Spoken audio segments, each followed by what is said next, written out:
Oh, right, and we are live. This is episode 6 of the Bullshit Busters. And this episode's going to be a little bit different. Normally we focus on just talking about BS that's happened in the video gaming industry, but this time we're going to talk about positive things that have happened in the video game industry.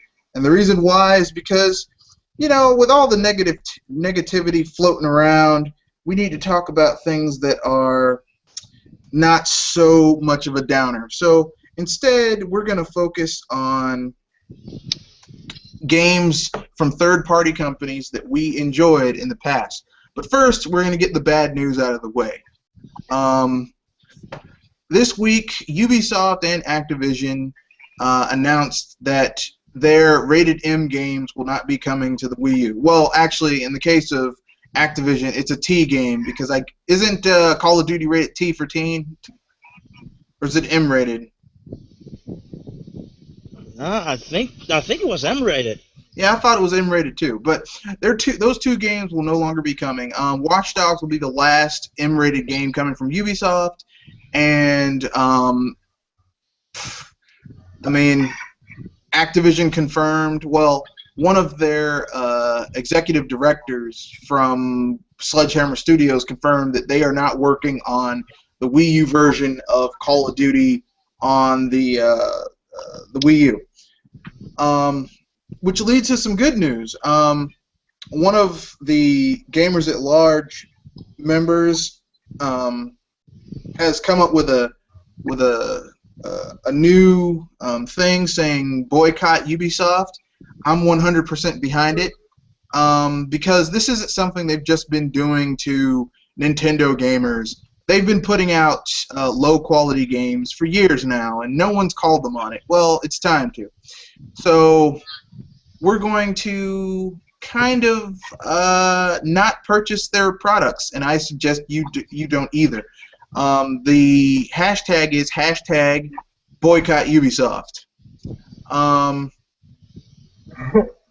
Which leads to the other bit of good news, because Ubisoft claims that we Nintendo gamers apparently don't like rated M games. Oh boy! Yeah. We also have another thing going on called started by Bear Hugger and Dr. Trey separately, but I mean it's kind of the same. The principle's the same. It's the same thing. They should really consolidate it. Which is Bayonetta 2 a million. Hashtag Bayonetta 2 a million. Now, this needs to happen.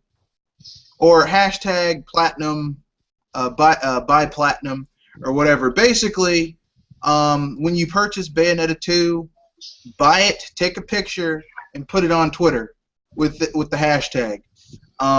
Do this so that you can let these people know that you are not playing around, okay? And that we do buy rated M games. Of course, we buy good rated M games that aren't gimped. So, you know, let's get Hideki Kamiya, Platinum Games, and Nintendo a big payday, okay? Heck yeah! Okay then. So let me go even further with this. While Dr. Trey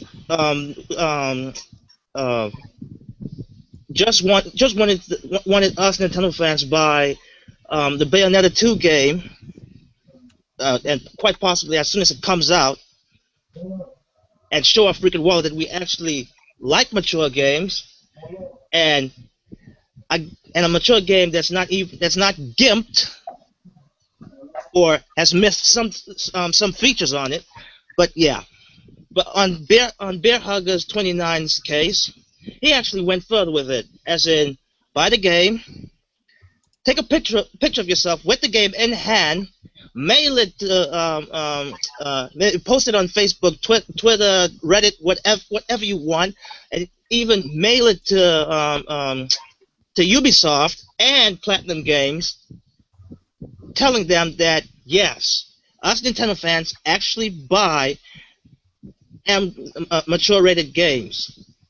To tell you the truth, I have bought tons of M-rated games on Nintendo consoles. Yes. I mean, Mortal Kombat, Earthbound. I know Earthbound doesn't count as an M-rated game, but a lot of the concepts it covers are rather mature. Conker's Bad Fur Day, totally a rated M game. Shadow Man, rated M game. Turok 2, rated M games. Oh, and we've got another guest, Mr. Bear Hugger 29. What's going on, boys? Hey, Bear Hugger. We just got started just like 5 minutes ago. We're focusing on. We mentioned your movement, you and Dr. Trey's movement to, show Ubisoft that we do in fact buy third party rated M games. The only caveat is we like to buy good ones. Yes, that is true. That's look at the bottom of your shoe, scrape some stuff off, put it in a package, and put Ubisoft's newest game on it, and expect us to buy it. We don't work that way. Yes, and I would say I was about to go on to say that your plan was actually much more thought out, basically with the whole take our pictures with the game in hand, mail it to Ubisoft and Platinum Games, and also to you, so you can make a slideshow of your video. Yeah, like a little montage. Yeah. Yeah. But the thing is though, with Doc Trey's thing though, I mean, he has a lot more exposure than I do. He's got good connections with people like Player Essence and whatnot. I mean, Player Essence now knows about my video because I brought it up to him. But I didn't sit there and say, hey, you know what? Hey, I'm the one that came up with this idea. No, but in reality, it kind of goes both and both, right? Because he. The whole entire Operation Platinum thing or Operation Bayonetta thing is to try to get a million copies sold, right? And at the same time, mine's about getting people to take photos of them holding their game, or whether it be Club Nintendo. Because I'm sure if they get it digitally wise, it'll show up on their Club Nintendo, right? Because I'm pretty sure that's gonna be a game that you'll get coins for redeeming it. So, and if that be the case, then they can just screen capture, that page on the Club Nintendo site, whatever you want to call it. And I can also put that in the video and whatnot. So it goes hand in hand, beautifully, perfectly fine. The thing with Dr. channel is that most of his subscribers are trans. Yeah. And I think it will be 50% of their subscribers will actually listen what he had to say. I remember he uploaded a video about I don't know, it was Mario Kart, about buying the game on night. I don't know the term. And so he just got trolled all over the comment section. It doesn't matter what's the video about. They only just post. It's amazing that channel. I don't know why people are so obsessed with following Batman. I don't know. Just before we continue, I just want to address that I'm not, as you can see, or as you can hear, I'm not a English speaker, native English speaker. Excuse me. So if I said some incoherent thing, it's because of that. And just to, I would like to ask you guys, because I am getting practicing English 7 years, I think. I can understand most of the things you guys said, but I never understood this word. What does swag means?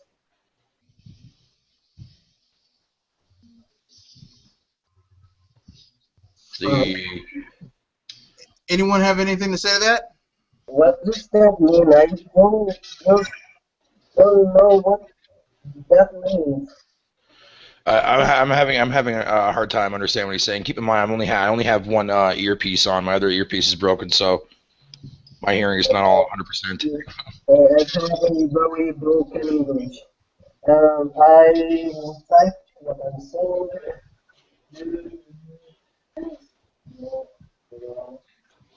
Oh my gosh, we're losing him. Yeah, you're breaking up, dude. Do I know what swag means? Yeah, swag is the stuff you use in order to Go on. It's basically how your aura, your presence, that you have status, you know. So basically, but as I was saying, like, we were talking about the Nintendo movement a little bit, but you know, as I was saying, a lot of people need to realize that, you know, we don't want to play games that aren't high quality. I mean, we just don't. It's a thing. It's basically a thing called standard, right? And it's the same thing when those people sit there and like, you know, they complain about, you know, a lot of the like third-party problems on their console, and like, you know, like, I mean, Ubisoft's also well known for that kind of stuff, right? I mean, people complain about the whole DRM thing, you know, whatever you want to call it, and they came out and said, oh, DRM is not the future, right? You know, the whole like Uplay stuff. And then they also did the same thing too, as well, in conjunction for, like, you know, the backlash between Watch Dogs, the backlash between a lot of things. But the moment that we do it, or we actually go out and, like, you know, say our words on the matter of them not, you know, saying all the stuff that he said about the whole M-rated game stuff, becomes a bigger problem. For to me, I think it's just straight up crap bullshit. You know what I mean? At the end of the day, so.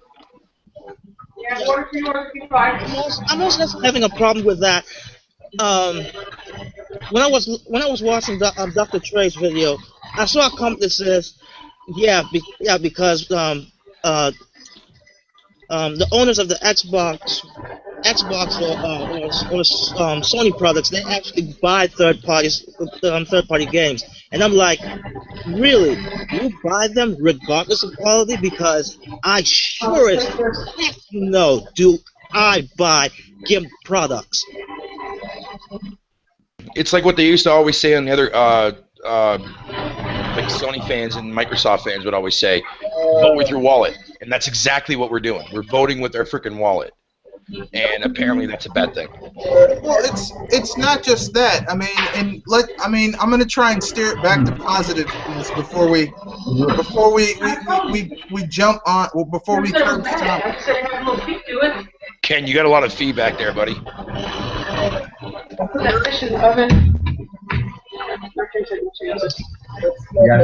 Before we jump down on anyone's throat, before we jump down on Ubisoft, I just want to say that it's kind of oh Lord, the feedback. I'm gonna. There you go.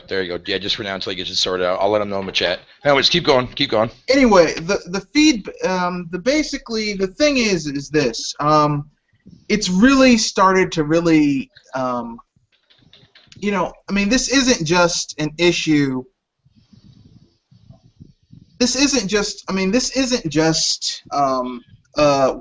Nintendo issue. They've been doing this for years to other people, and and they took it. They've been taking it for all of the 7th gen, really. I mean, the last high-quality game that Ubisoft made that wasn't an annualized franchise was, or at least that wasn't part of a franchise, was, I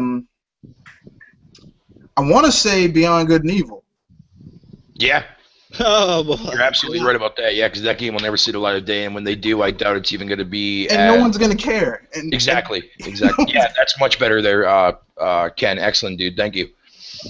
And that game was good. I mean, it was. Literally, Beyond Good and Evil was like a hidden gem for me, because like Ubisoft did no advertisement for it. I was looking at EGM, and I was looking in the magazine. They're like, Beyond Good and Evil. It's a platformer. It's an adventure game. I was like, oh, that looks good. And I went to GameStop and I got it for like $15 when the Wii came out, because you know, when the next gen, like it's like the best time to buy games at GameStop when the next gen comes out. So like right now, PS3 games are cheap.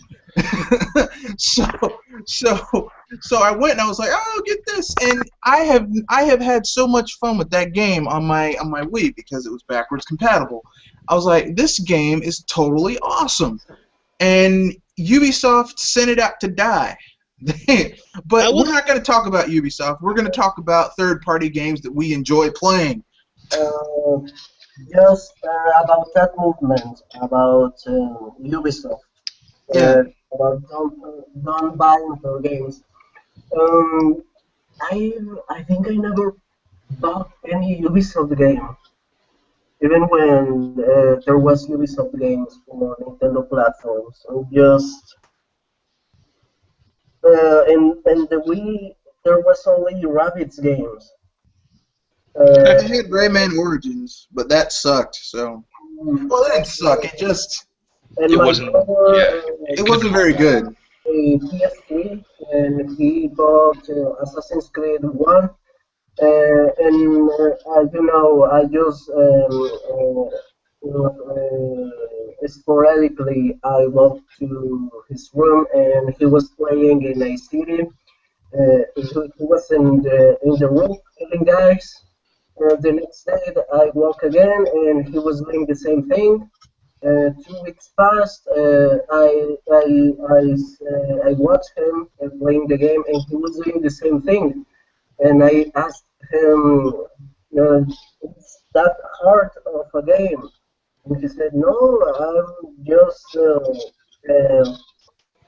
I mean, he was just progressing in the game, but it just to my eyes it looked the same. It was like the same game over and over and over and over again. To tell you the truth, Assassin's Creed does kind of feel like that. I mean, like they said with the newest one, they're like, Unity is going to be different. And I'm like, if this was anyone else, I would agree. But Ubisoft says that every time they come out with it, it's going to be different. And then you play the game, and it's like, this is the same. This is, like, here you want to know what would really make Assassin's Creed worth playing for me? What would really bring it together? And then I'm going to try and move this back to positiveness. What would really make, no, this is positive. What would really make Assassin's Creed fun for me is if they basically made a storyline where the assassins from the Assassin's Creed, those dudes had to fight against ninjas. And then they would the whole thing would be like them trying to prove that they are who is the baddest assassin.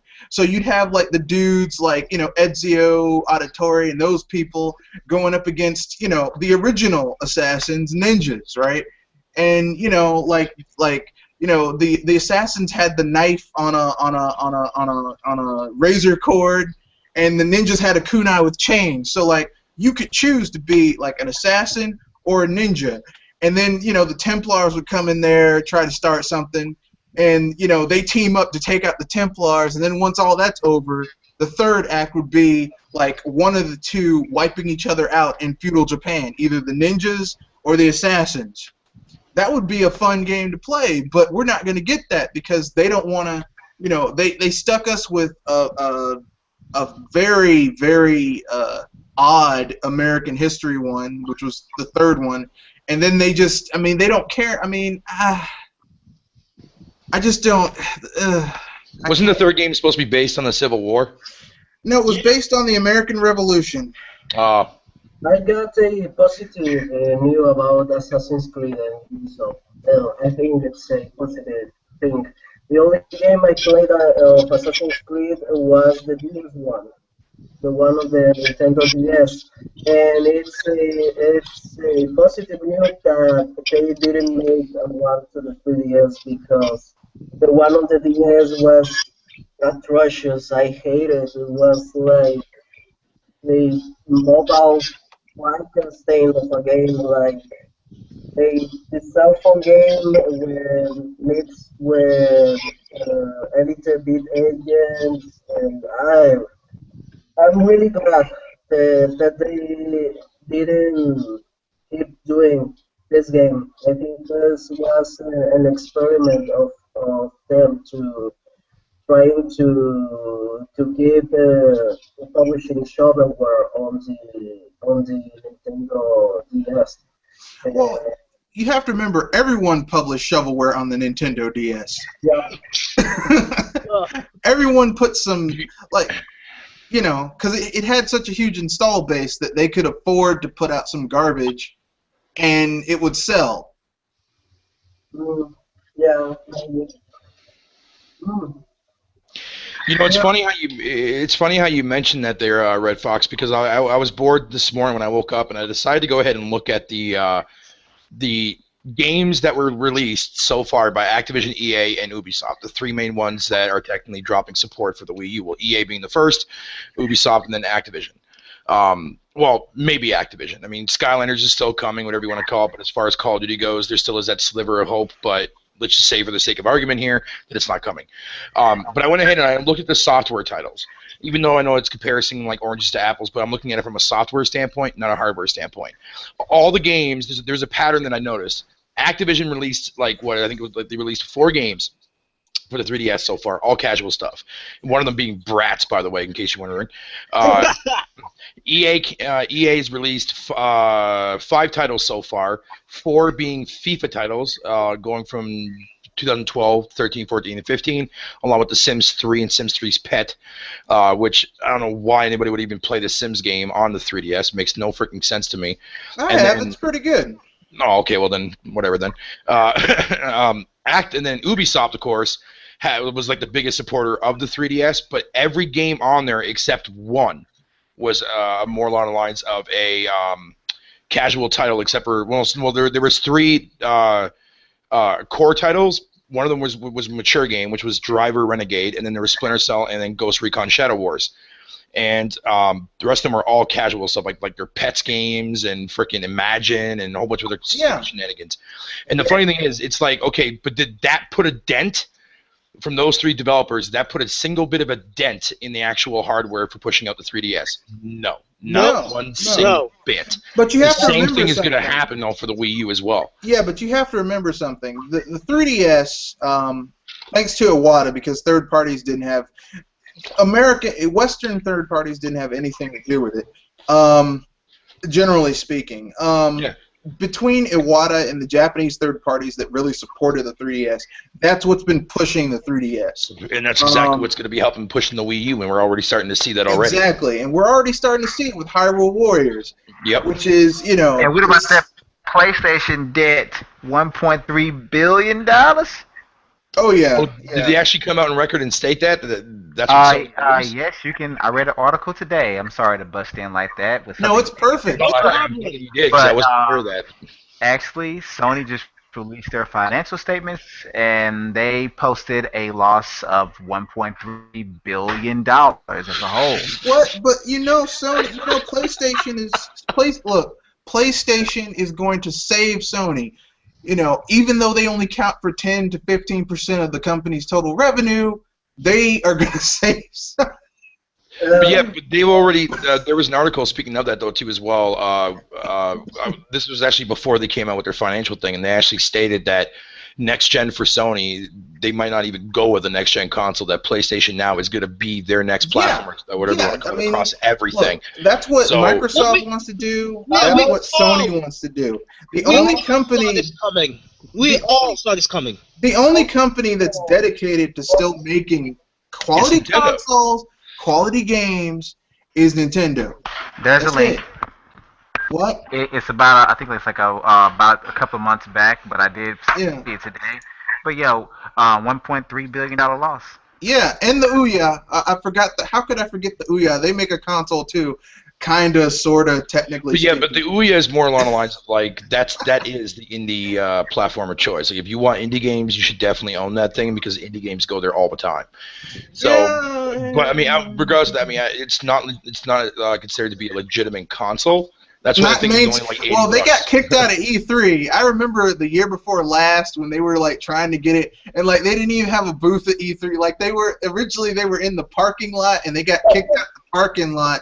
Yeah. And I was like, gee, I'm like, dang. Oh my God. I'm like, how you gonna get kicked out the parking lot at E3? And they went down the street to another parking lot. They were like showing people the Ouya out of a van. I was like, what are you, Matt Foley, the motivational speaker from Saturday Night Live?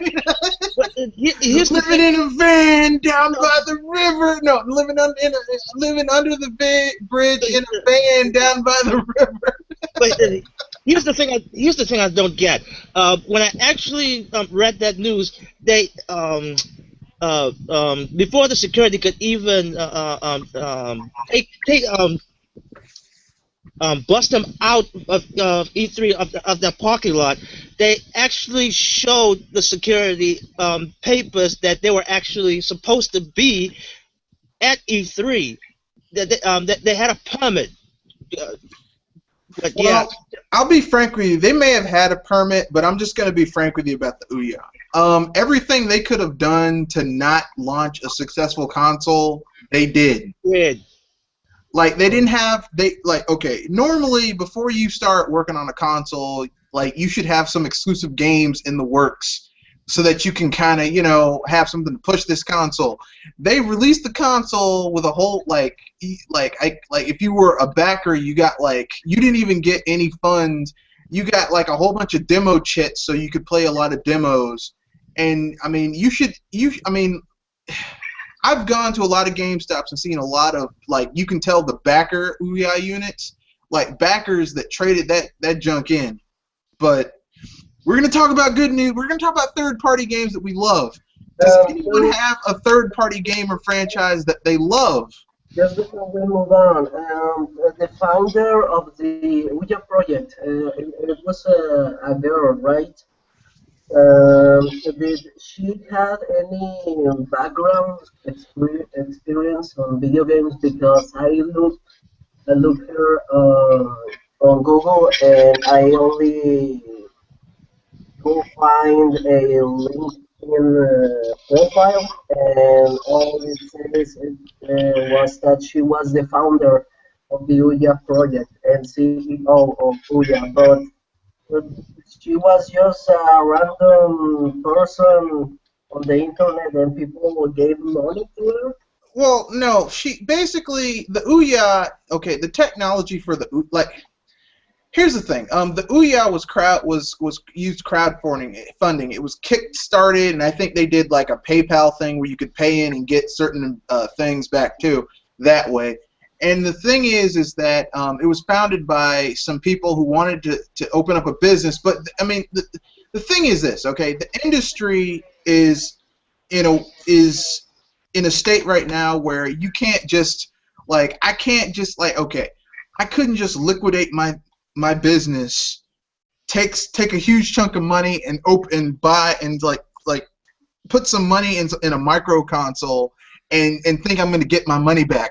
You have to have more. You have to have more groundwork. You have to have more infrastructure in place before you can do that. Which is why Sony and Microsoft are so entrenched in this, even though they've only Sony's been in for 4 generations. Microsoft's been in for 3. Nintendo's been here the longest. They have the most infrastructure, but I mean, This, I know. I mean, this Ouya project just blowed my mind because any of the guys involved on the creation of this thing, they didn't even look to Japan and see that an infinite amount of companies try to make a video game console. There's a lot of failed consoles from a lot of companies, and the only thing you do is just it's a cell phone that you can make calls. You can call with it. Well, it's an Android-based console. It uses Android-based technology, and the sad thing about it is that almost after the fact, it's the people in charge of the Ouya decided, oh, we need to have exclusive games, so they started another Kickstarter that they're gonna a crowdsourcing thing where they match the funds that are matched by the crowdsourcing project, and the games that are matched are exclusive to the Ouya. And I'm like, well, that's nice, that's fine and dandy, but really, I mean, you guys should have been thinking about having some exclusive content, because when the Ouya first launched, everything that's on it you can get on a smartphone. I mean, so why do I need an Ouya if I can get it on a smartphone? You know that? Sony, here in Mexico, actually, there was a project similar to Ouya. The only difference is that this project was funded by an actual company. The console was called Cibo, and it was worse than the Ouya. That's hard to Oh my imagine, but go god! on. The thing was like those cell phones that run Java games. It was just a mobile phone that can run Java games on a big piece of plastic, like the case. It was Capcom published as Resident Evil 4 from Capcom. Was just the cell phone version, but you can plug it to your TV and you can you can access the internet and make and write emails. If you buy a prepaid card, it was a failure here. And, Sounds like the N-Gage. It's worse. You have no idea how terrible that project was. Here in Mexico, you 100 one out of 10 people only will know what that Cebu was.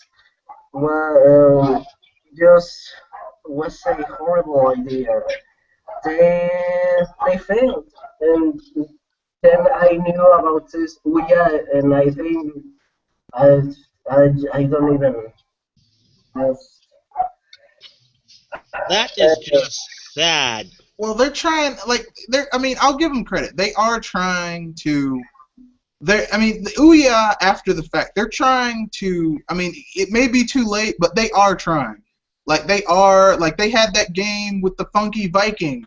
It was like a rhythm game, but you had a Viking who was actually a black dude with a huge afro, a purple afro, and I mean it's an exclusive game to the Ouya. I mean, I wouldn't pay $130 just to play that one game, but if they can get maybe 6 or 7 other exclusive games, the Ouya could be a contender.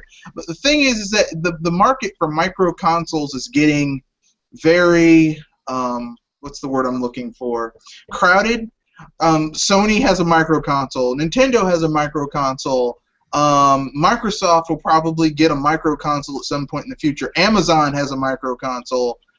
Google has a micro console. The Chrome box.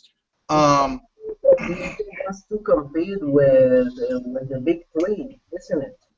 The micro console. I mean, the micro console is basically it's if you can't afford to if you don't want to spend $300 or $250 or $150 for $99, you can get a little mini. I mean, the thing is that most of these mini boxes have a hidden cost attached to them, like the Vita TV. Well, you kind of have to have PS Plus in order for you to get the most out of it.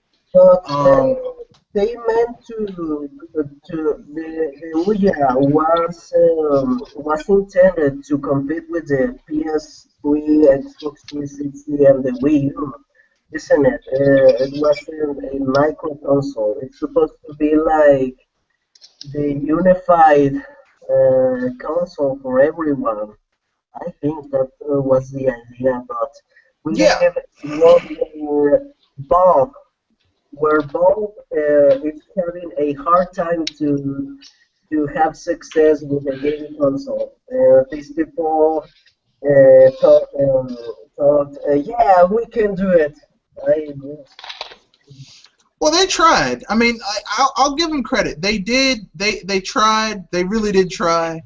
But I mean, and after the fact, they're starting to get more stuff going with it, so that's good. But I mean, I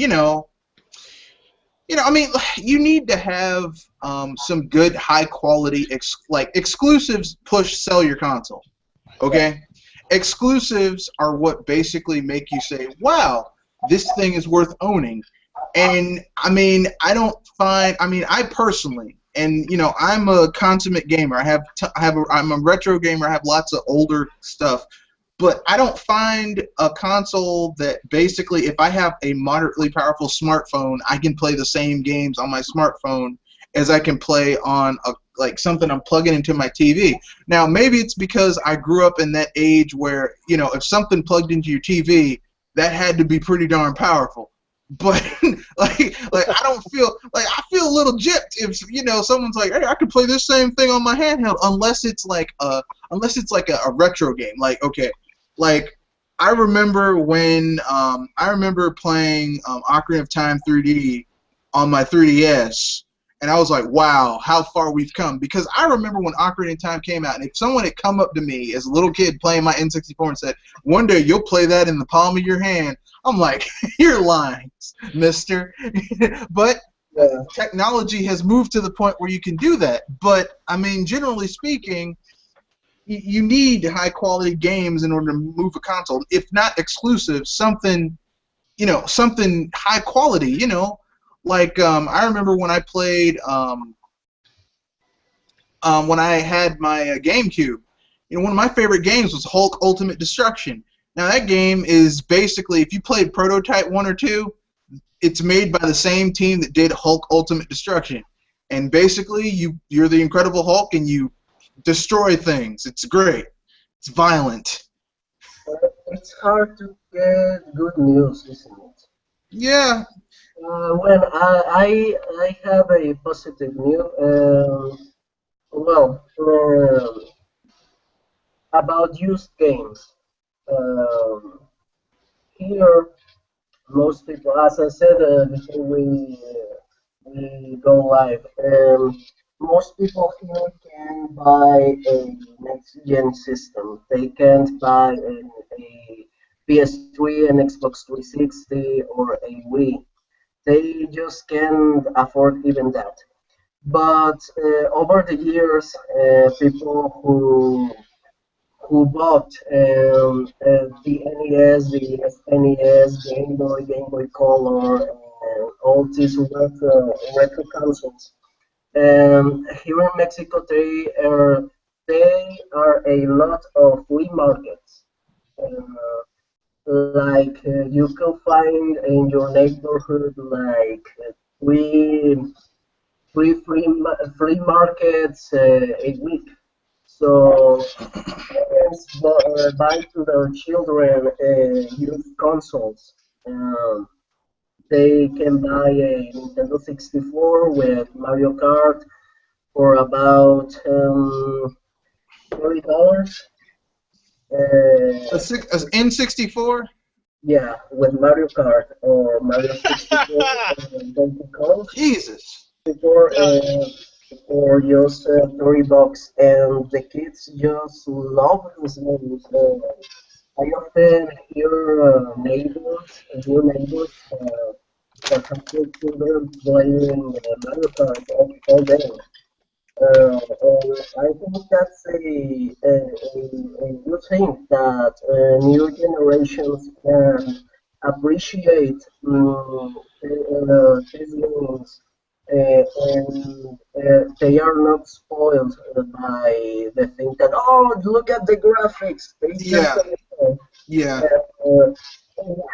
It's weird that most of the games for the Nintendo systems survived, but you have no idea how many PS1s were sold here in Mexico. There were a lot of them. Most of those PS1s were pirate, uh, so they are like paint. Yeah. Doesn't work anymore, and there are practically there's no original games you can find on those flea markets. Only Nintendo games. Uh, so I think that's a good thing because uh, here in Mexico people know more Mario than Mickey Mouse. It's you can see Well, they said that Mario it surpassed Mickey Mouse in popularity like 20 years ago, and he's been over Mickey Mouse, which is embarrassing. The little Japanese company has a mascot that's more popular than, I mean, Mickey Mouse. You know, I'm like, gee, Mickey Mouse. I remember when the Power Rangers were popular. You could see merchandise about masks and that kind of things.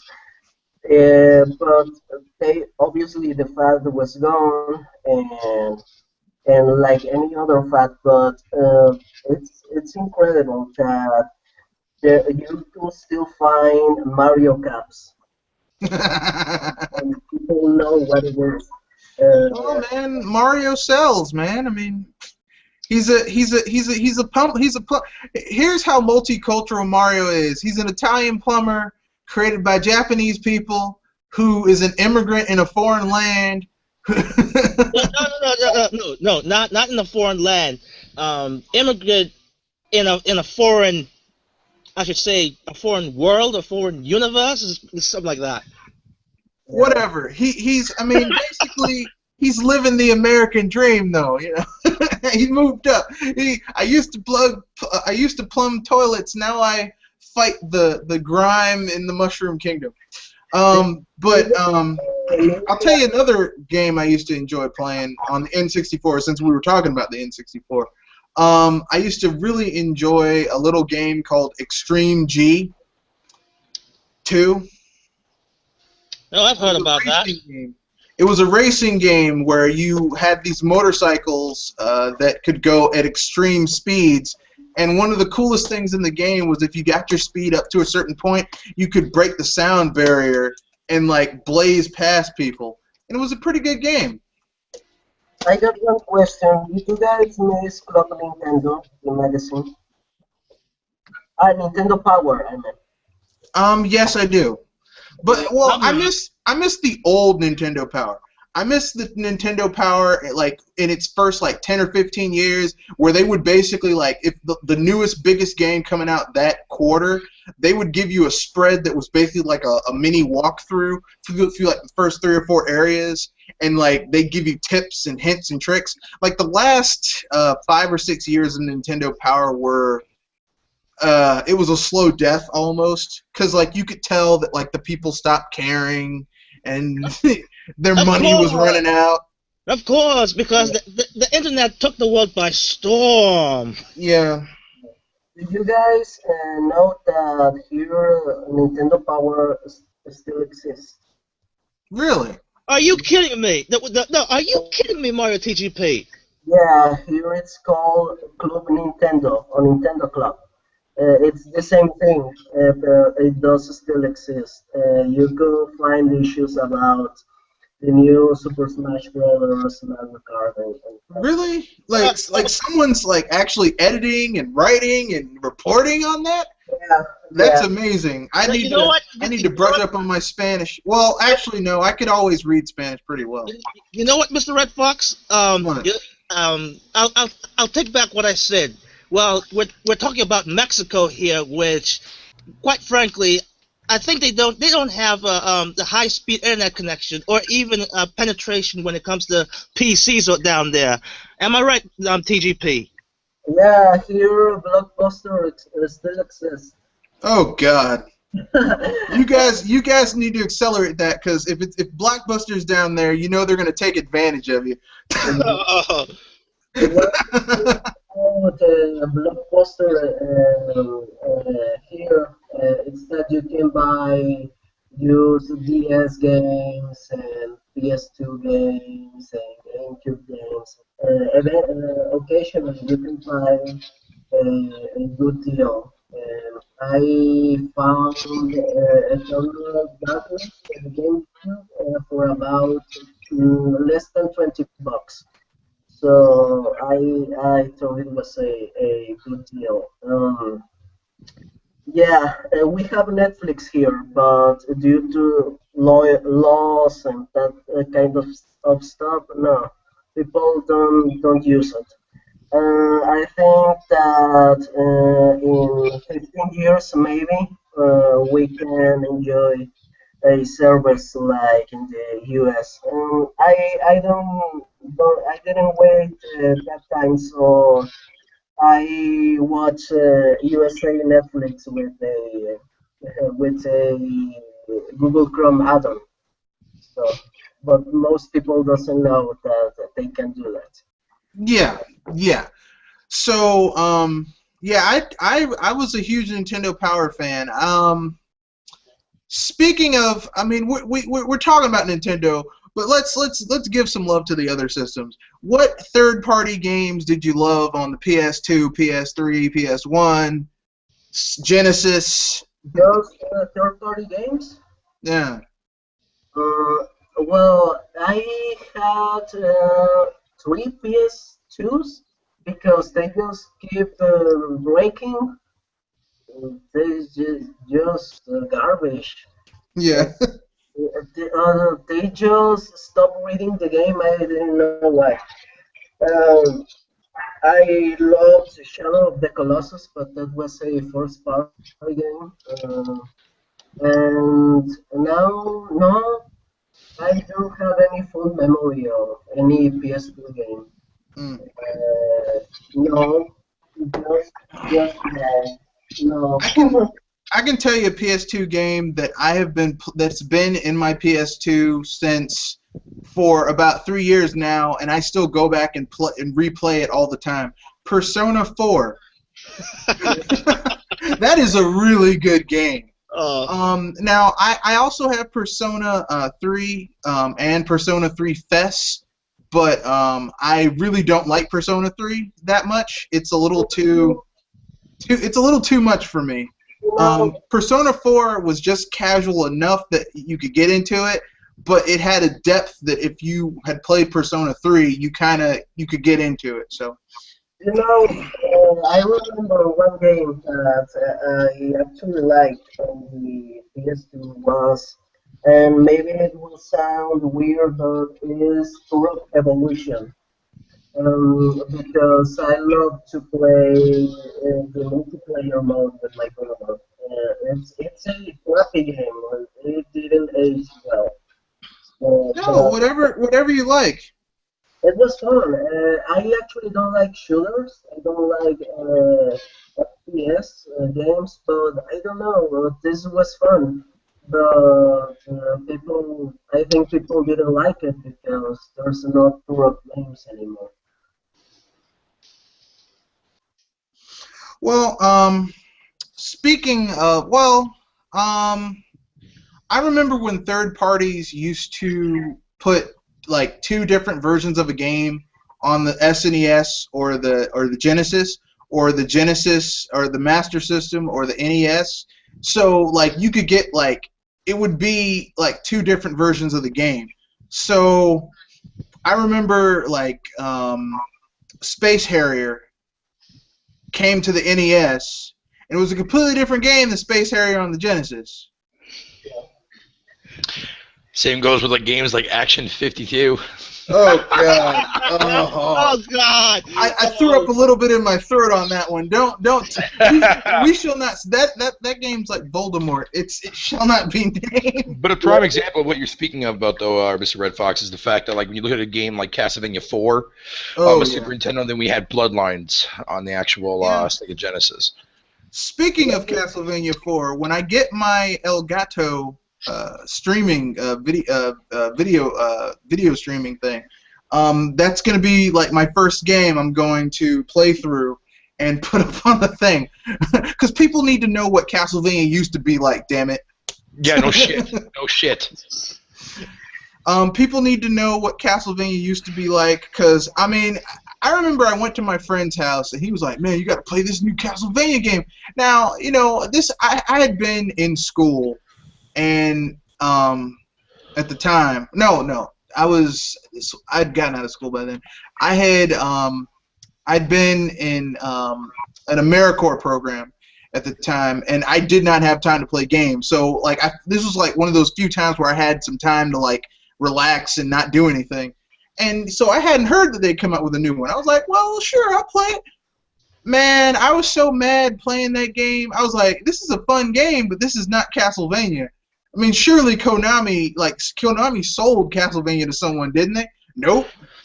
And then I read up on it. I was like, my God, what did these people do? You know what pissed me off the most about that game, or well, I should say, excuse me, Zori, the tie-in, that Mirror of Fate game that came out for the 3DS. They messed up Simon Belmont. Yeah, well, the fact that Trevor Beaumont got turned into Alucard, I thought that was the most stupidest freaking thing I ever heard in my freaking life, man. I mean, they already said they did a revamp of the Castlevania series, and since I'm going to tell you my favorite Castlevania game, okay?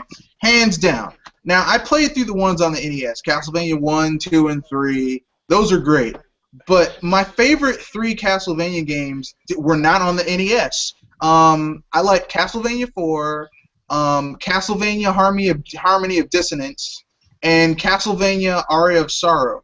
Those are like some of my favorite Castlevania games. Man, the fact that you don't got Symphony of the Night in there, man, I am highly disappointed. No, I said my top 3, man. Symphony no, that should be your number 1. No, Symphony of the Night will not be my number 1 because Symphony of the Night was on the PS1 original. Well, not originally. Originally, it was on the MSX, the Sharp 3800. But I didn't. I have a Sharp 3800, but I don't have that game on it. But the first time I played it was on the PS1, and it was such a departure for me because I was used to the more like linear Castlevanias because that's what I had played for many years. And when they turned it into more of an RPG, I felt a little weird about it. But I mean, and plus I was mad that basically the first time I played that game, I thought I had beaten it. Turned out I had missed 50% of the game because you're supposed to go beat a certain boss, and there's a whole other castle. But I didn't know that, so I was like, "Yeah, the game wasn't that hard." You had to get the glasses from Maria in order to be able to see the orb above Richter. And that's when you found out about Shaft. That didn't make me and they've been doing that with those types of Castlevania since then, where it's like, if you want to get the best ending, you have to know some obscure thing that unless you have a player's guide, you'd never figure it out. But that's the beauty thing, though, right? Because I mean that adds more replay value to the game, like to those kind of games. You know, I never knew about you can get 120%. In with Symphony of the Night, and then I actually found out about it through an actual issue of I think it was EGM, I think it was, and I was like, really? And then I ended up doing it myself, and I realized you can do like some trick when you actually have like the Sword Brothers out in order to get like outside of the game that actually counts towards your 120%. So I was like, wow, that's some creative freaking shit right there that nobody actually figured out for the longest time. Well, that's Igarashi for you. Yeah, that's the beauty of it, and that was a beautiful design. And I mean, like I said, I'm always gonna have a soft spot for the original Castlevanias all the way through, like the NES and Super Nintendo days and Genesis days and everything else like that. But when they brought into the RPG formula of it, though, it became very refreshing in my eyes, and on top of that too as well, it became more of a main stable for me. And ever since, like, I never was a fan of the 3D ones. I couldn't stand the 3D ones. To me, that it feels like I'm cheating on my wife. That's what it feels like to me because I'm so used to seeing that. No, I will say this much, okay? I remember playing Castlevania 64 and its sequel. Oh God! Okay. No, let me finish before anyone gets angry, okay? Oh, no, I won't get angry. They tried really hard. They tried desperately hard to maintain the Castlevania formula in that environment.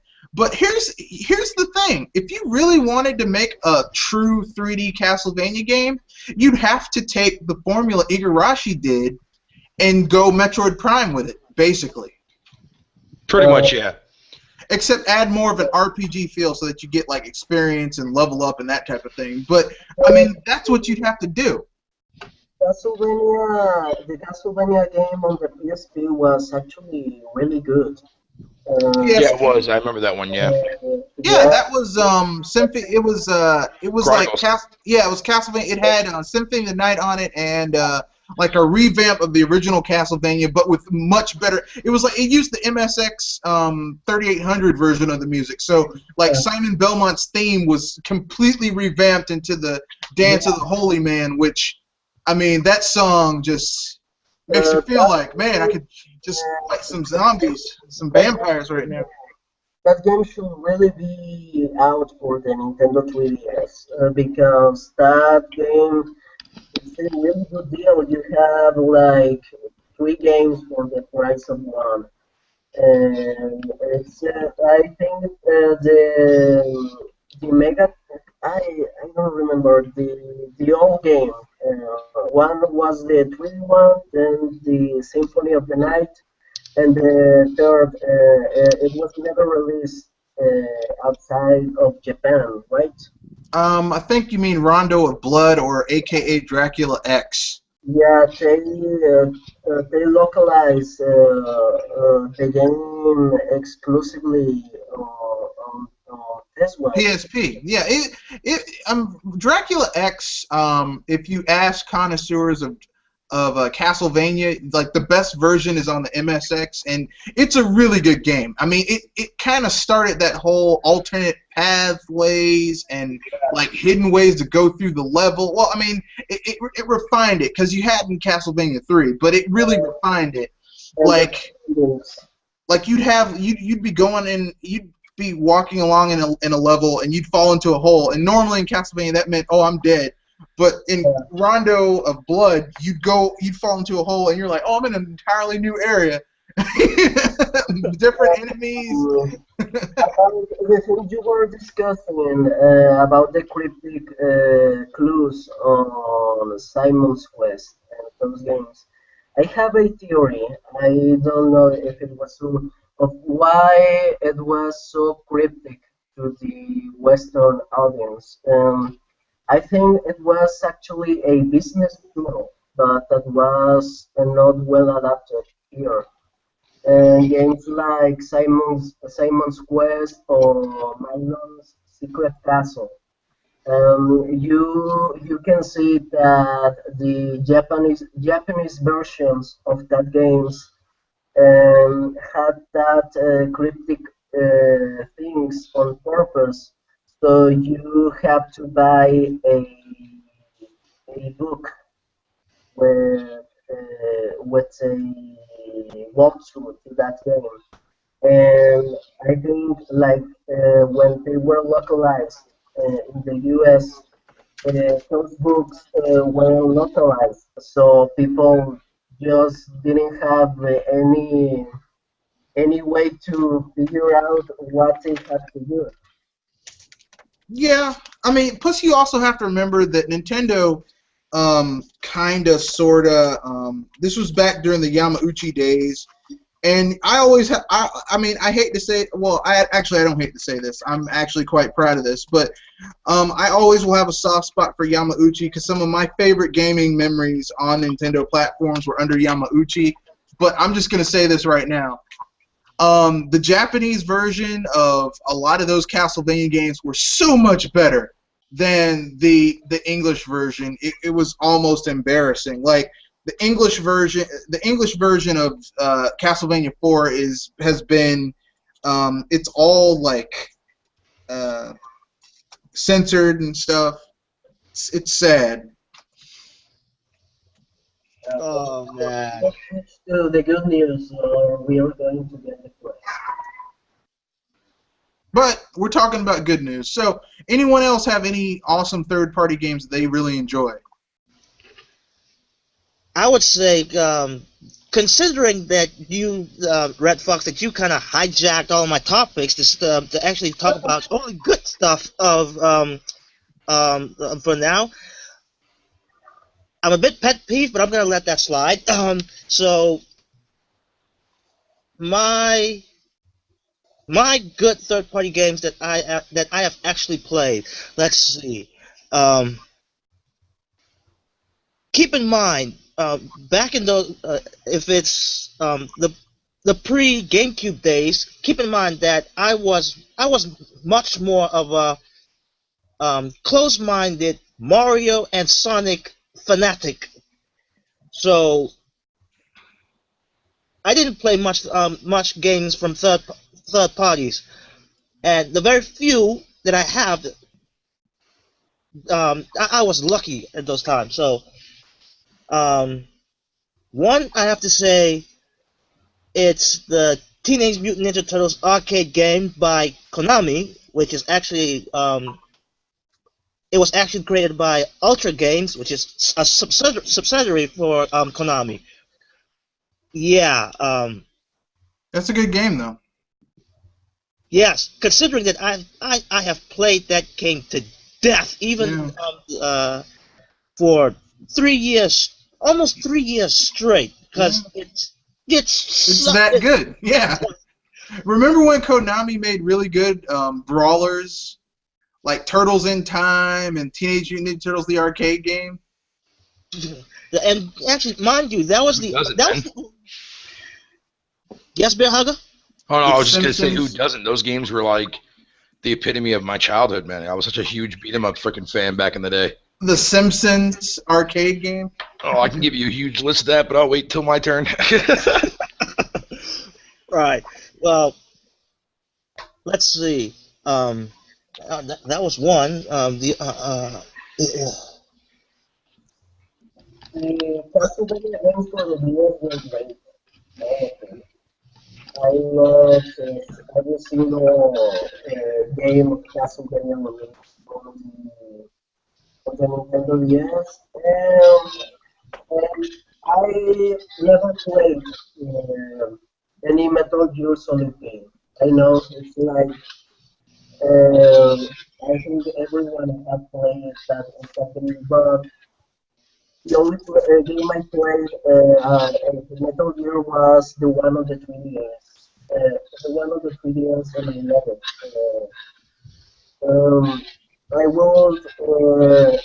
I would like that they keep releasing these games on the 3DS, but I think they will not. Or a Castlevania game. Konami is a jerk with the 3DS. Are you talking about Dawn of Sorrow? Yeah. Yeah, I think Dawn of Sorrow was amazing. Yeah. I think Yeah, that's pretty good. They didn't stop the game because it sounds Japanese. But I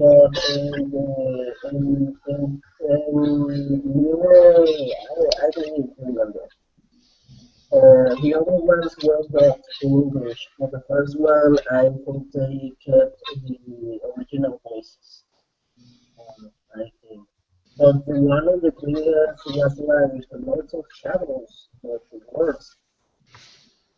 It was slow, boring, and I just played the demo and I think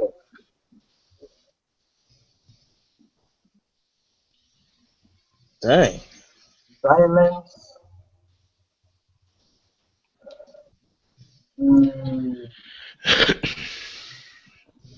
I would like to play another Metal Gear Solid game on my 3DS, but I think that will not happen. But I got a bootleg console that had a bootleg Metal Gear Solid. I think that's something.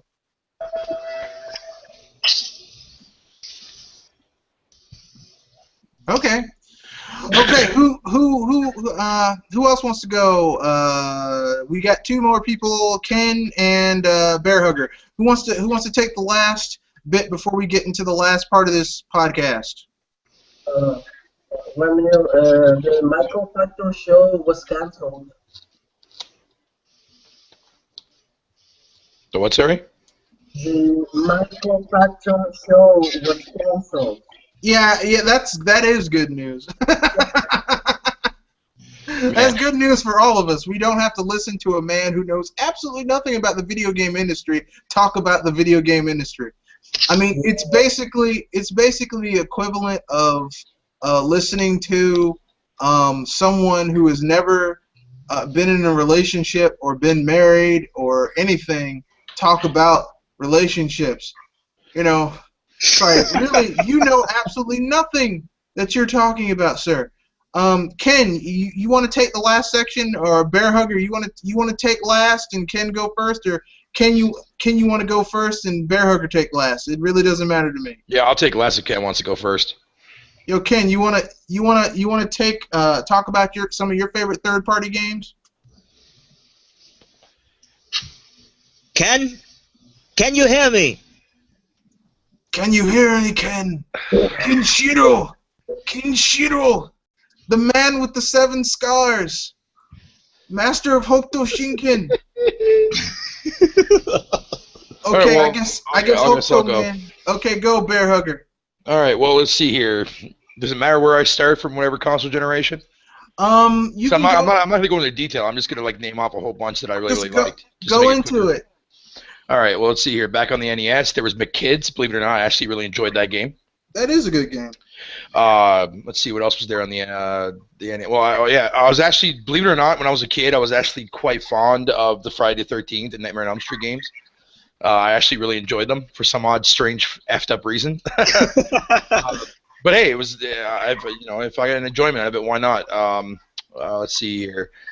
Metroid, of course, but that's not third party. Try to remember. I'll go to the Super Nintendo days. Like, so Super Nintendo, as I said before, I was a huge fan of the beat 'em up, games like Final Fight.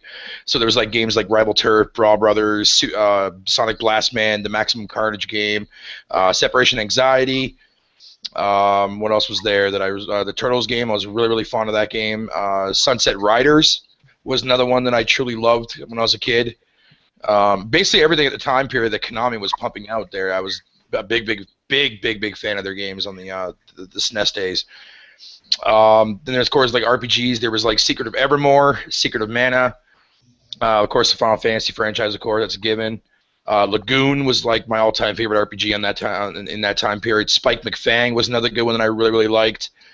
Uni Racers was another odd one too as well, but that game was so damn good. If you went to the PlayStation generation, you have. Of course, you have your Mega Man Legend, of course. That was a phenomenal game. Literally all the Mega Man games combine that too as well. Oh yeah, Mega Man X on the Super Nintendo too. I forgot about that, and on the NES. But whatever. What else was there? Mainly, like the most games I played the most on the PlayStation days were mainly RPGs, like Legend of Dragoon. Of course, Final Fantasy 7, 8, and 9. Although I didn't care for 7. What else is there? Blasphemy. Fighting. I'm sorry, I can't stand that game, but I'm not even gonna get into that. I'm being facetious. I don't like it very much either. Fighting Force, like back to like the whole beat 'em up aspect. Fighting Force was I was really quite a big fan of that game. Of course, Castlevania, Symphony of the Night. That was like the king of games for me on that system. Played that game so many effing times. Then we go to the GameCube days. You had Eternal Darkness. You had what else was there? Let's see here. Actually, no, I skipped the N64. There was like was there Mystic Quest? I think it was called. Mystic Quest 64. I did play Superman 64, but I don't like the game. I figure I'd bring it up just for the hell of it. No one likes that game. BioFreaks. That game was actually quite fun. Same goes with what the hell was that other fighting game? That came out there too as well. That was the Dark Age.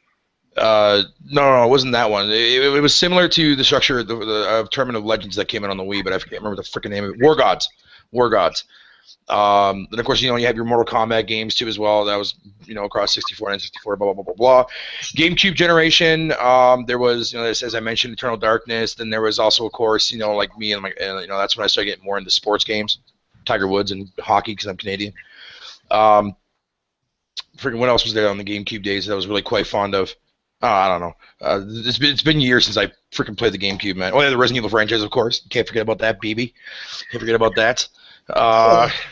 Then of course for PlayStation days, that's where my third-party aspect kind of dwindled a lot. My games were mostly obscure games like Deadly Premonition, Nier, Lost Odyssey, Blue Dragon. What else is there? Dead to Rights Retribution. More like Apuna on the Wii, by the way. That's still to this day. That is a very good game. Yeah, I have not played Xenoblade, but to this day, until I play Xenoblade, Apuna still reigns as my favorite RPG of last generation. Isn't that unnecessarily dark too? It is, yes. It's like you play, you're like, this isn't gonna be dark. This is a fun little kid game. No.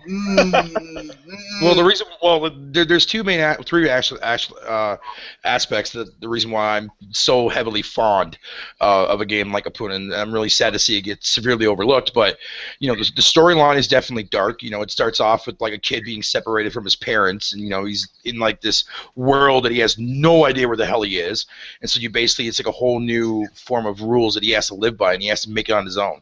The game is. The way Koei structured the game is the way it's done is like in the sense of like their version of like what it's like to go through in real life, right? You know what I mean? It's like when you move out of your parents' house, but in this case their parents get separated because the whole entire crash aspect. But like you're moving into a new environment, right? You have to get jobs in the game, which in this case you can like cook, you can go fishing, you can do like become different forms of professions and everything else like that. That's the storyline is the first aspect. The features in the game you could do and a lot of the things you can do in the game are very, very quite addicting to do. But the last thing for me, and this was a big one for me, was the music. The soundtrack to Apuna was just absolutely freaking breathtaking. Yeah, it is. Absolutely stunning. And that's why that game to this day, I mean, like I tried playing like games like Star Ocean, The Last Hope. That game was okay, but all the RPGs outside from Nier didn't really have a huge impact of quality for me per se. Nier had that aspect because the storyline for that game was very deep and very saddening. Along with the actual, again with another game that had another outstanding freaking soundtrack. And it's a real shame that that game got overlooked because people critiqued it as nothing more than it was like, oh, it looks like a PS2 game. But regardless of that, though, yeah, Puna and Nier are my two favorite RPGs of last gen, plus all the ones that I mentioned to you guys too as well. I've also been playing a lot of Pandora's Tower, and I'm really, really, really, really fond of that game. I really like the approach of that game and the actual outcome of it, like more of a dark love romance story. But yeah, that's pretty much basic. I mean, I have way more than that, but I'll be sitting here for like an hour straight just flip-flapping my gums off, man, so I wanted to kind of speed it up for you, man. Okay then, Ken. Ken? Are you there, Ken? Man with the 7 scars. No? Okay then. If he doesn't come back, I just suddenly remembered what I actually played more third-party games that for some reason I couldn't remember. Well, okay, let's go back to the Super NES, which I have not acquired myself, but I have played games on it. At a friend of mine's house, which was Street Fighter 2. I think it was the Turbo Edition. To be fair, that was actually my first Street Fighter game, and I was so bad at it. I was the only person that in my friends group that I was the only person that kept losing. I had the best losing streak. Well, now I skipped to I probably skipped all third-party games on the N64. So I went for the GameCube. The first game I ever played on a PS2 and actually on the PlayStation 2 and actually loved it was Need for Speed Hot Pursuit 2, which I will say again, if I ever have a chance to acquire that game to play a PS2 on it, I would do it in a heartbeat. Then I played the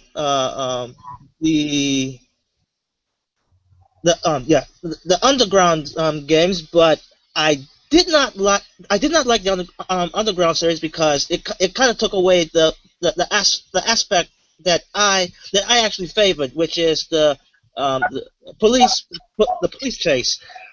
So yeah, then when I finally heard that they were coming up with Most Wanted, and it actually has those pursuit in it, I was like, yeah, I gotta play that game, and I actually fall in love with that game, but not as much as I would thought, like I did with Hot Pursuit 2. Then we go, yeah. Then at the time, since Sega is third party at that time, so let me just put in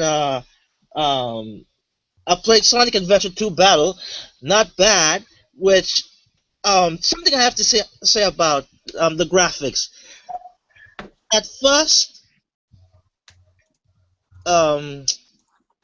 you can clearly see that the graphics or the aestheticness for that game is upgraded, and I'm like, wow, this is how it looks on the GameCube, and compared to the Dreamcast, that's quite an improvement. But then I start noticing that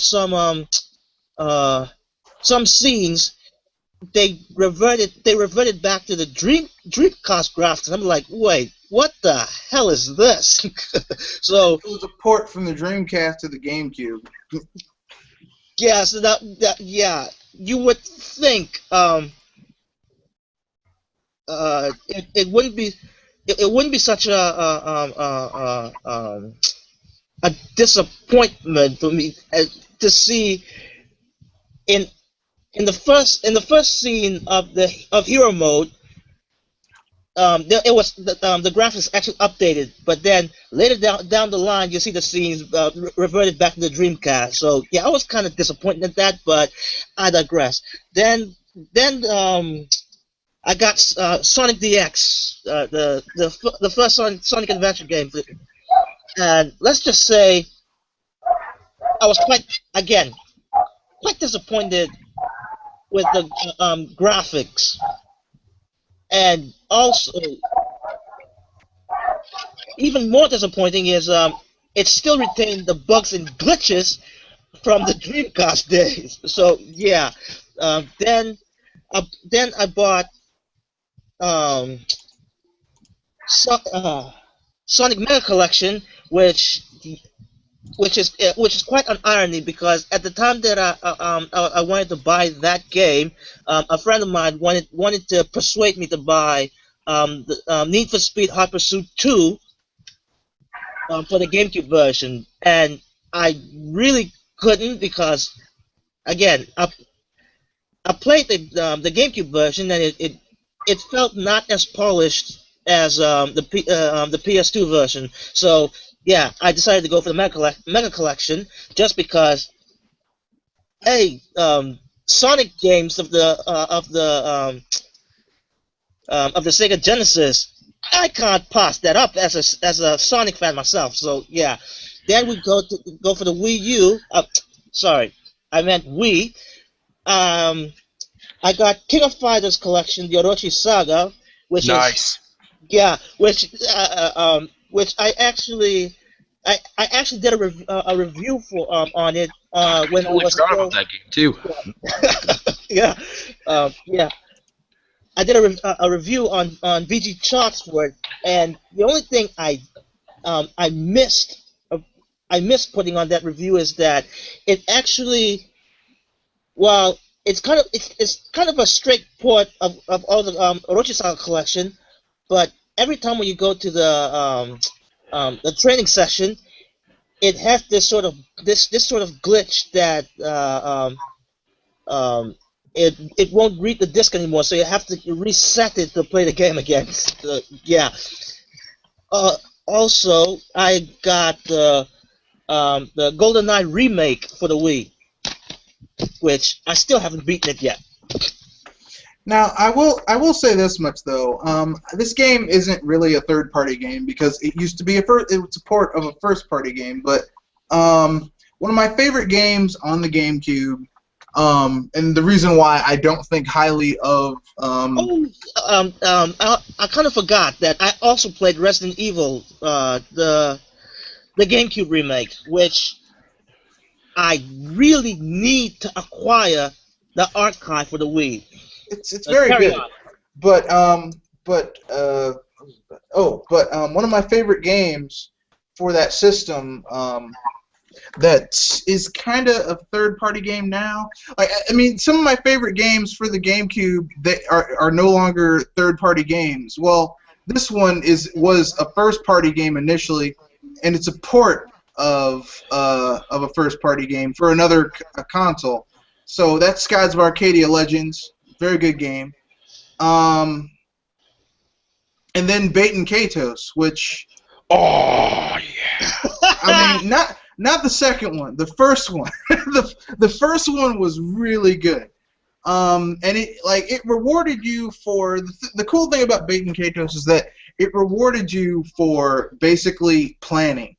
It rewarded you for building a good deck. It rewarded you for actually getting into the nitty gritty, to what's going on under the hood. And that game was great.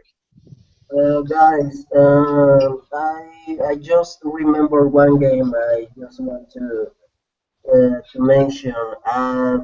It's from the third party Atlas. First, I think Atlas is a great third party for Nintendo.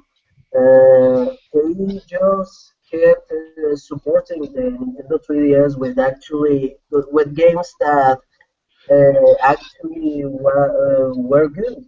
The game is Shin Megami Tensei Devil Survivor. Oh yeah. Love You don't have to say anymore. Look, man, Atlas, some of my favorite games on my Wii. Cause remember, Nintendo got complacent with the Wii. Like they dropped maybe 1 or 2 really good games a year, and then like a whole bunch of third party. But if you look through the third party's desert, you could find an oasis of really good games. So 2 of my favorite Atlas games, period, were Trauma Center and Trauma Center 2: New Blood. Let me tell you something, man. I have never in my life played a game where I was more happier being essentially, virtually speaking, hands deep in guts and blood and doing surgery. Yeah, the weird, I loved Trauma Center too, but the weird thing with this game is that I don't like strategy RPGs, but the combination of genres with Devil Survivor, it's amazing. It's like the Dragon Quest battle system made with the Final Fantasy strategy RPGs, and the story it's awesome. I love it. Yeah, it's very dark though. Yeah. I mean, that's my only pet peeve with the Shin Megami Tensei games is that if you don't like dark, like hardcore, yeah, that was gritty, hardcore game. That's a hardcore game. A white guy with a rifle shooting aliens isn't hardcore or mature. That's a child idea of what mature is. But this game, it blows my mind that it's on a Nintendo system. The second one, no, I didn't like it that much. But this first one, this game, if you love RPGs, you just have to play this game. It's really that good. yeah.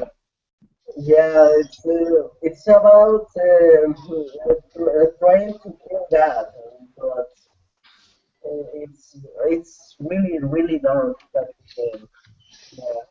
This one, along with the Majora's Mask, are the most dark games I have played.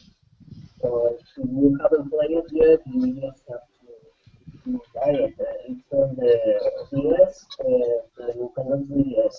The Nintendo 3DS version have one extra game. Which version did you play? Which version did you play? Hello. The question is, which version of what did we get? Yeah, the 3DS or DS1? I got the of Smash Brothers. Which version of Smash Brothers we got? What? No, Devil Survivor. Oh, Devil Survivor, did you play? I got basically I got Shin Megami Tensei 4 because I'm a huge fan of Shin Megami Tensei. I played the originals on my Famicom. I actually went and got hacked, translated ROMs versions of these games. So I've played all of the Shin Megami Tensei games. The Digital Devil ones were originally on the PS1, and I played those, but like I don't have those on my my DS. I'm talking about the Shin Megami Tensei Evil Survivor. Yeah, I don't have that one on my that one is a remake of the one on the PS1. I don't have that one. I have It's not a remake. It's a new game exclusive for the Nintendo DS. Devil Survivor and Devil Survivor 2 for the DS. no, I don't have those. Those games are remakes of the PS1 ones. I don't have those on the DS. I have those on my PS1. Devil Survivor, it's not a remake. It's a original game. Is that the one where they wear the cool suits in order to fight demons? No. No, it's No, not. that's Strange Journey. That's Strange Journey. Like a mix between Shin Megami Tensei and Is that the one where you have the countdown and like every day like you fight demons and then at the end of the day there's a countdown? yeah, it's that one. Yeah, I've played that one. I wasn't too fond of it. The style was a little bit different than what I was used to. Got it. Yeah. Triplemmm has a topic he would like to bring up before we wrap it up and do our outro. So go ahead, Mr. Triplemmm. All right, I just wanted to mention about this this article that was on Nintendo Life. It's actually a talking point, and I never thought that it would they would bring this back, but it seems like it's a history of sexualization of Samus. Oh, you thought the whole high heel shoes were interesting? Well, get a load of this. Ever since the Do you have a link? yeah. What is again? Well, You understand the Samus will corrupt our children. see, I'm kind of pissed off about this because ever since the ever since that Miiverse pic that Sakurai showed with the whole tank top and shorts, I'm not sure where these guys are saying that it's overly sexualizing Samus, and I'm like, what the heck? I couldn't understand if Sakurai brought up the whole the bikini tank top from the first Metroid game, then yes, I would consider yes that would over sexualize Samus. But my God, something like a tank top and shorts, which basically women actually wears while going to the gym or jogging out there. Outside. Exactly. I mean, actually, I don't know about your argument for Nintendo Life, but I've seen people talking about how she looks in her new. But those don't look sexualized. That looks like something a woman would wear when she's exercising. You know? Yes. I mean, I've gone to the gym a few times. not as much as I should, but I've gone to the gym a few times, and I've seen women dressed in like the sports shorts and the sports bra, and I mean, you know, it's not like someone saying, "Oh, look at that woman over there. Look at what she's wearing. She's wearing a sports bra." That must mean she's hot to trot. Let me get this straight. So Michael Bay films are okay, but Samus' suit is just too much. Apparently so. Apparently, this. I mean, like, here's the thing. Okay, Samus. I mean, here's the thing. She's been wearing this for years. In the original game, she was wearing the two-piece. In the later game, she was wearing the two-piece. She's been wearing the two-piece for years. I mean, why are people... I mean, look, listen, okay? I mean, and here's the thing. If you think Samus is hot, and she is kind of hot, but you have to remember, this woman is a Marine, a space Marine, but a Marine nonetheless. And, you know, when she snaps, she kills ships full of people. I mean, I don't think this is someone you just want to sidle up to and say, hey, baby, can I get them digits? Also, the game is rated E14, isn't it? Well, Smash Brothers is rated E for everyone, I believe. No, Or maybe T for teen. this one is rated T. Due to violence, maybe? I don't know. Yeah, but so Ouch. the, Ouch. the original one for Nintendo 64 was rated E for everyone, but that one didn't have Samus without the armor. Well, they did. If you fought the fighting polygons, one of those polygons was for Samus. Like if you struck Samus without her suit and you saw underneath it, she just had she was one of the fighting polygons. The thing is that like people always want to find something to complain about with Smash Brothers. Yeah. If it's not the characters, it's the character selection. If it's not the character selection, it's the game. It's always Like Mario Kart. Oh my god, Mario Kart, it's so racist. Man, you can play with your me. yeah, they're like, oh, there's no people of color. I'm like, but you can play as your me. Oh, well, and technically speaking, there is, I mean, look, there is all types of racial diversity in Mario Kart 8. Look, you got friggin' mushroom people, which are neither plant nor animal, they're funguses. You've got turtles. You've got people made out of metal, so inanimate objects. You've got monkeys. So I mean, sorry, gorillas. So those are primates. You've got a chimp. Well, Diddy Kong's not in there, so you don't have a chimpanzee. You've got Princess Peach, and I don't think Princess Peach is a human. You've got Mario and his brother Luigi, the only humans in the game, and then you've got your Mii, which you can make a Mii of anyone you want. You can have Lady Gaga in there, The Rock, anyone, Vin Diesel. Heck, I bet you can even have Mr. T in there. Yeah, you can have Mr. T in there. It doesn't,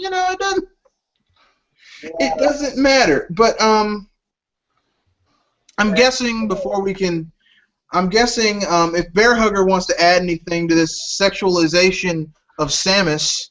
No, it's just straight up effing stupid, man.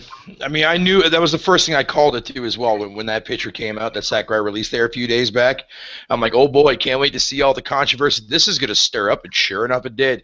But they only do it just to get, hits on their site and whatever you want to call it. That's all it's there for, man. Well, That's funny all it's there thing for. is that it was made by a woman, so I mean, I don't get, Yeah, I mean, here's the thing. A lot of these journalist sites don't even freaking understand that crap. Yet they don't care. Samus has been breaking down barriers for women in the virtual sphere because I remember, like, I was talking with a dude one time. He was like, "Man, I can't play a video game if the protagonist is a woman." I'm like, you ever played Metroid? Yeah, I love Metroid. Samus is a woman, but that's different. No, it's not. Oh my god. That is not different, my friend. There is nothing different about Samus being a female. The difference is that Samus wears a power suit that makes her look not as feminine initially. But you notice something. Since the Metroid Prime series, Samus's suit has become more and more feminine looking. Why do these journalists always need to have an excuse to... An agenda, you mean? Yeah, and for Smash Bros, over-sexualization. For Mario Kart, racism. And what are they going to say when Star Fox came out? Animal cruelty. No, people. The thing is that people like to complain about Nintendo because it's good publicity. It's good. Nintendo is not going to strike back. It's clickbait, exactly. Yeah, Nintendo, like, okay, they're classy. Like, here's the thing, okay, like, you look at Satoru Iwata, and like he might, like, if someone asks him a stupid question in an interview, he might like look at Reggie if Reggie's there and be like, did this dude not just understand the words that just came out of my mouth? and you know, like, is this dude stupid? But Satoru Iwata isn't gonna like get you back with his very controlled, measured English. But I mean, you know, like, and these people, I mean, they try to be all Japanese and very polite, and you know.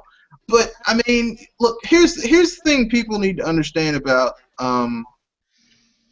Nintendo. They will troll you, especially this new generation of Nintendo. Well, not new. The gloves are coming off. Look at Sakurai trolling the heck out of people.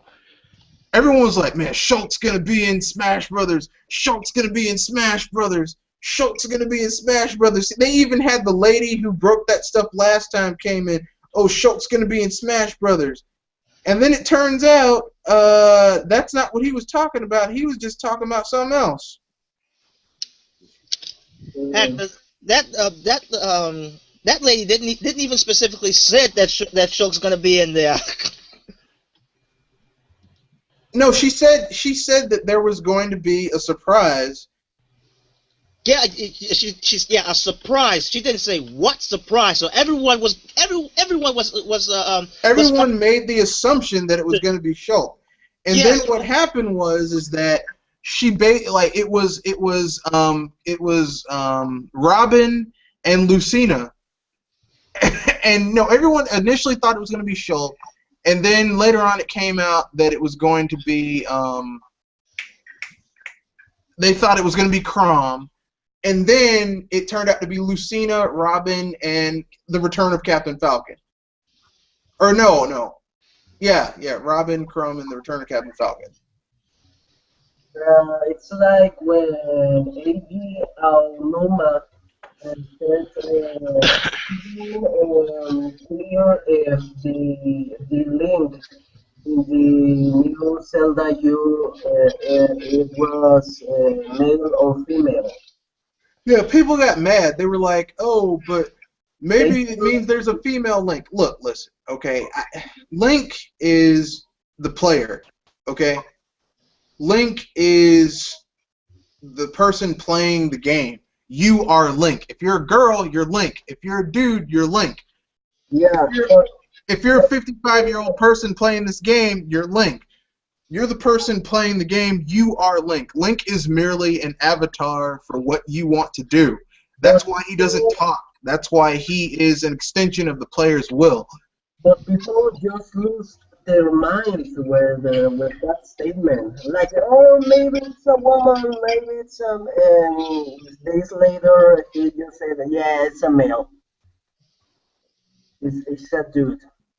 Yeah, I mean, it was obvious. I'm like, this is obviously Link. And I don't mean like Link as in what I just said. I mean, this is obviously that avatar. Look, the dude's wearing green. He's got a bow and arrow. He's riding a red horse.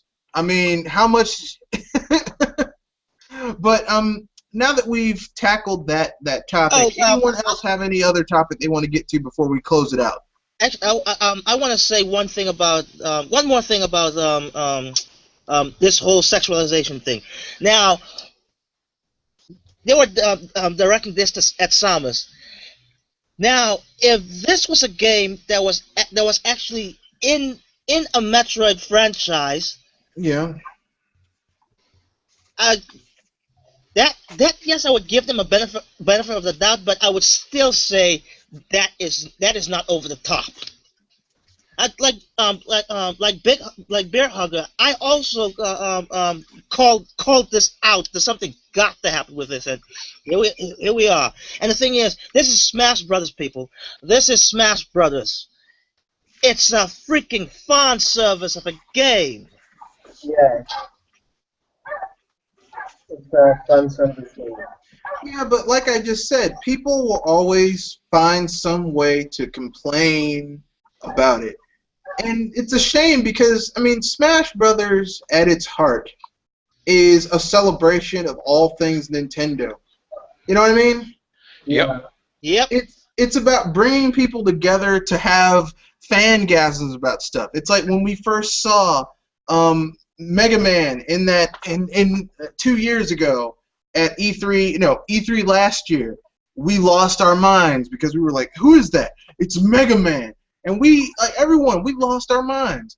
It's about finding out at the E3 thing that they were gonna have all these different characters in it. It's about finding out Greninja's gonna be in there and that Charizard's gonna be in there. I mean, this is what Smash Brothers brings fans together so that they can choose their favorite Nintendo character and then beat the hell out of each other. That's what it is. It's about bringing people together for fun, for good old clean fun. As shown through violence. Fictionalized violence, but violence nonetheless. Well, the point of this video was talk about good news. And that's the best good news in the world, that Smash Brothers is coming this year. One of the best good news is that the Wii U is really not a struggling console anymore. No, it is not. It's been months that no one used that term. It's like they obviously know that the Xbox One is the one on third place. Well, the Xbox, Microsoft did a lot of stuff to shoot themselves in the foot with this console. Like and I don't mean just from the standpoint of that disastrous reveal they had last year. I'm talking about like stuff that happened when this console was in the drawing board, like adding the Kinect, having a weaker console, depending so heavily on the internet and not explaining it correctly. I mean, it's just like how they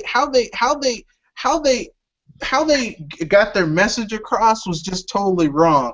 And now it has come back to kick Microsoft in the butt, because I mean, I don't think even with Halo, I don't think they're gonna catch up to. I don't think even with Halo they're gonna catch up to the Wii U. I think they are slowly killing any place of Titanfall. They stopped the production of the bundle. Yeah. Playing that game, so it's weird how people have faith on Destiny. They were saying the same thing About Titanfall? and Yeah. it's Destiny. Destiny will flop, and they will like another round generic first-person shooter. Well, the thing is that first it was going to be Crysis. And Crysis was going to save the Xbox One. Then Killer Instinct. Then Titanfall. Titanfall was the first big exclusive that was going to save the Xbox One. And EA was like, they were like, we want both consoles to succeed, which was why they basically made Titanfall an exclusive. What actually happened is that Microsoft paid for Titanfall to be made. They paid for Titanfall to be made. EA paid nothing out of their pocket for it.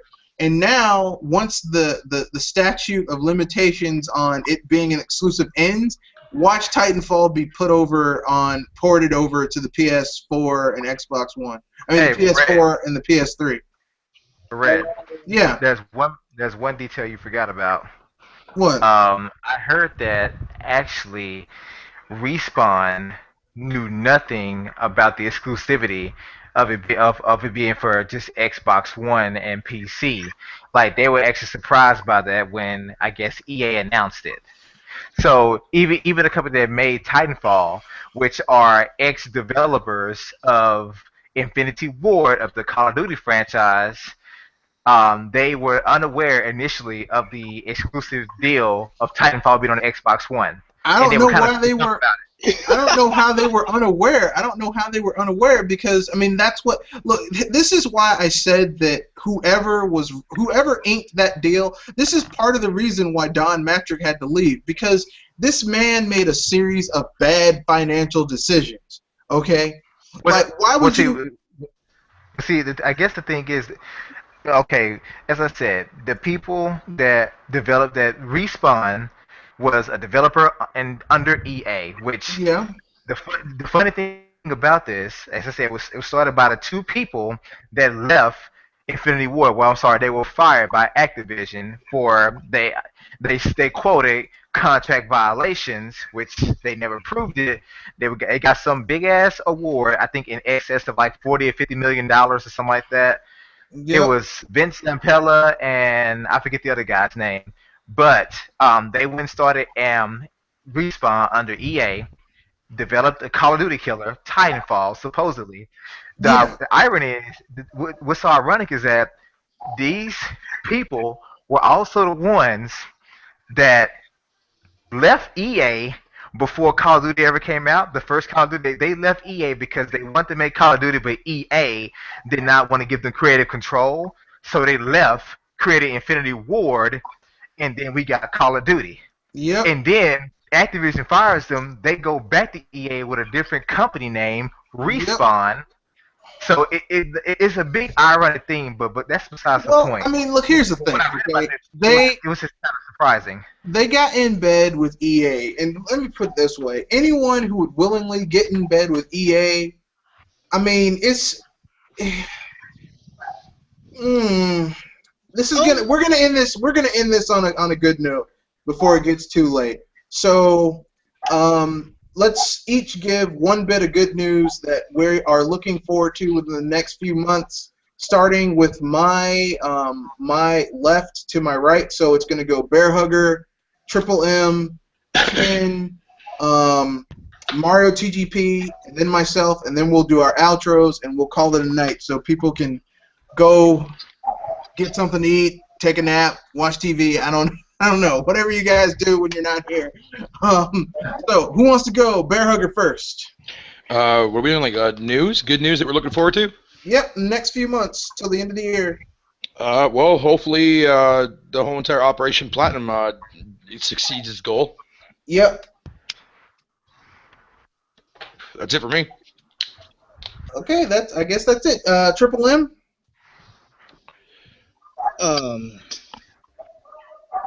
Well, let's just say I really do hope that that Microsoft will get out of this sticky situation, which they basically had gotten an arrow to the knee. Arrow, shotgun blast to the knee. Arrow. I was like, I was an adventure like you until I took an arrow in the knee. Okay then, Ken. For the next few months, I am hoping that both Hyrule Warriors hits the million sales mark, before I would say that before the end of September. I really do. I mean, I would even say, by the time the American, version does come out, I hope whole worldwide it is a million. I really do. I want it to succeed just that badly. And of course, the Bayonetta 2 for a million copies. And last of all, the nail in the coffin. If Devil's Third hits, show it up. Million seller. Yep. And I hope everyone sends a hashtag to Ubisoft. Yeah, we bought rated M games, just not your bad ones. No, I wouldn't. I wouldn't even say do that. Like, to me, no. I don't even want to rub it in their face because I'd rather them come around to realize that they're damn selves. It's like, I want to buy the game. I want to see the game reach 1 million, 2, 3 million copies sold, and I want them to look at us and find out and be like, damn, we messed up. We have to issue an official apology to Nintendo. I don't want us to force it upon them, Like, yeah, go ahead and take the pictures. And no, I'm not against the movement, of course. I'm actually with the movement, but yeah, take the pictures to show you bought an M-rated title and exclusive whatnot, but not to rub it in their face, just to prove to ourselves that we already know. We do support games, great quality games only. Yeah. Don't come here and throw your shovelware on our console, please. Don't throw your garbage in my yard. Okay then, Mario TGP. Okay, one realistic good news I'm looking for is that the Nintendo Wii U will keep selling well, and for at least for 3 to 6 months, it will still be on second place. Even so, I think the PS4 sale numbers are BS, but I think that the Wii U will keep selling well, and these two movements of Bayonetta 2 and what's the other game? Bayonetta 2 and I can remember Bayonetta 2. What's the other game? Hello. No, which game are you talking about? These two games, these two movements, Bayonetta 2 and Bayonetta 2 and not buying Ubisoft's boycott Ubisoft. yeah, I'm really looking forward to these two movements to succeed, and that's the good news. Looking forward, and as I said before, the Wii U keeps selling as well, or better, as it's doing now. I can appreciate that. Well, I guess I would say my good news that I'm looking forward to is a combination of all your guys' stuff. I want to see Bayonetta 2 sell well. I want to see Smash Brothers push the Wii U to a better install base than it is now. It's been selling better, but I want to see it really like blow up. And I want to see the boycott Ubisoft really kick in, because really, we need to let people know that you can't just put anything on our system and expect it to sell, big numbers just because of the name on it. We need quality, not brand recognition. So I'm looking forward to seeing those games do well, and that's it.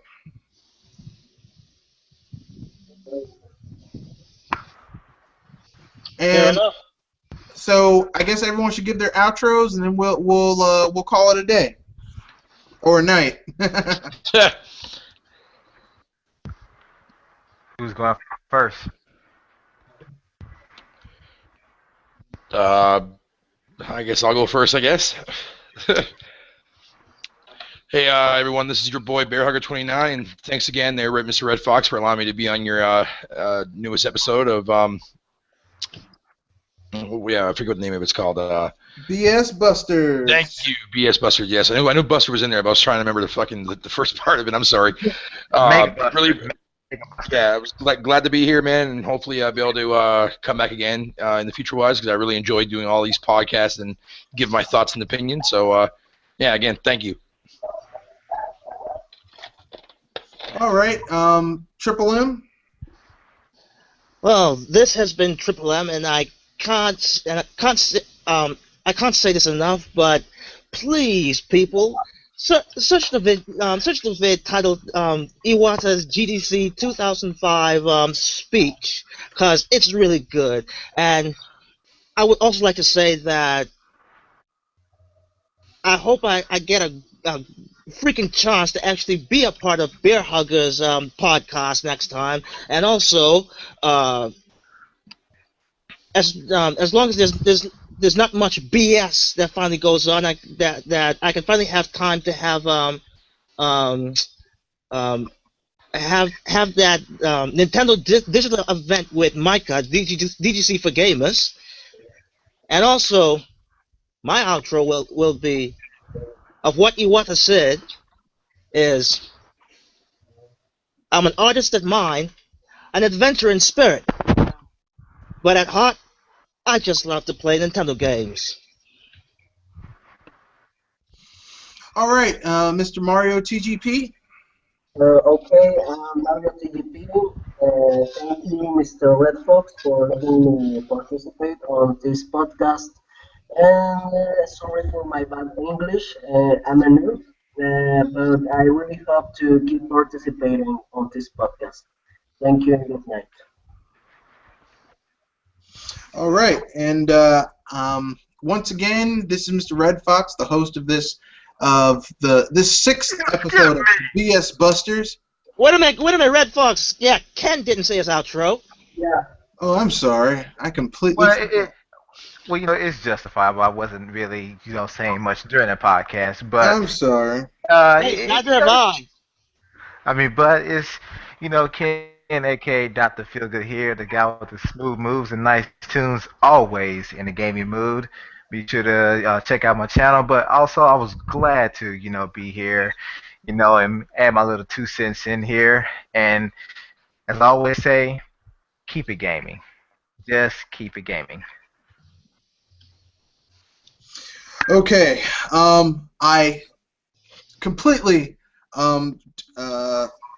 disregarded one of my guests, and that's on me. I am so sorry. In order to make up for it, we will definitely have to have a longer one of these that's earlier and doesn't really destroy people's schedules too much. This is Mr. Red Fox signing off. This is the 6th episode of BS Busters. We tried to stay on the positive. We didn't always succeed, but the effort was there. So thank you for listening, and join us for the next one. Thank you, and have a good day.